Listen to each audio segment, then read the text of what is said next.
On Friday the 14th, the Human Rights Council started its work with the speeches of two guests. Matteo Doniassi, director of ILC, talked about national food security's problem, particularly in African and Asian countries. Professor Francesco Cherubini focused on the role of Human Rights Council, mentioning the historical development of human rights protection. Then the committee opened its session on the first topic about the rights of tribal people.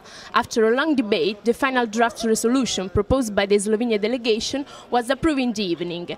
In the meantime, a special court of inquiry was created to investigate the gross violation of human rights occurred in Guantanamo prison, denounced by an escaped prisoner.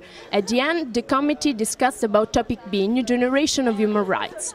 The motion about right to environment and gender equality was supported by developed countries, with the opposition of Saudi Arabia among the others. The works of the committee ended on Sunday evening. This is Maria Luisa Di Fraia for BBC Network. Al Jazeera followed the FAO committee. The conference started on the 14th March. The following days, the young delegates analyzed the advantages and disadvantages of rural and urban farming. They discussed a lot, made negotiations, and tried to look for compromises.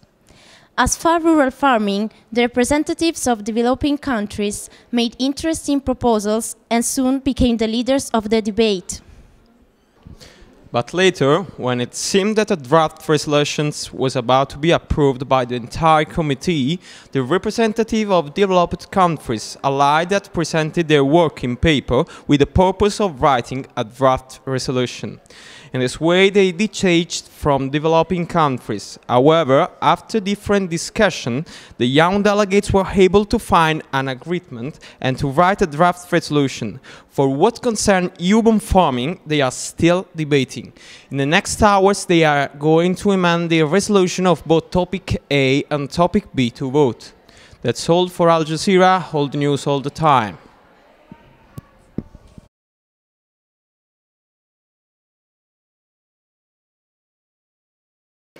In these 3 days, RTVE followed the General Assembly Committee, where delegates put forward their working papers in order to achieve a draft resolution about the first topic on the agenda. Sunday was the last day for the vote of the 3 accepted draft resolutions.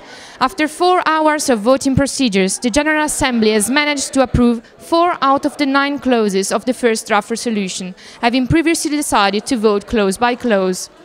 At 2:30 p.m. it was decided to vote for the last block of clauses in order to speed up the process. The block of the resolution historically passed and was submitted to the Security Council. All the permanent members refused the block. This means that the resolution as a whole was not approved. However, the General Assembly was still trying to ratify at least the 4 clauses which do not regard the Security Council and its veto power.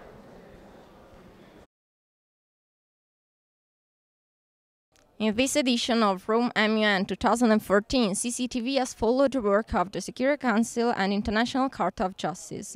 The Security Council focused on 2 topics. The first one concerns drones used to kill terrorists in countries like Afghanistan and Pakistan. And the most discussed point of this matter was the murder of thousands of civilians because of drone attacks. While the second topic deals with the intervention of external countries in local conflicts. The International Court of Justice discussed about intellectual property. In the cases of Austria versus Brazil, who used a pharmaceutical Austrian patent, and of Italy versus Japan, occurred in a diplomatic protection, respectively, of corporation Ferrari and Toyota, who used an innovative patent of the Italian brand. France 24 has followed the work of the Council of the European Union during the 2014 edition of the RomeMUN.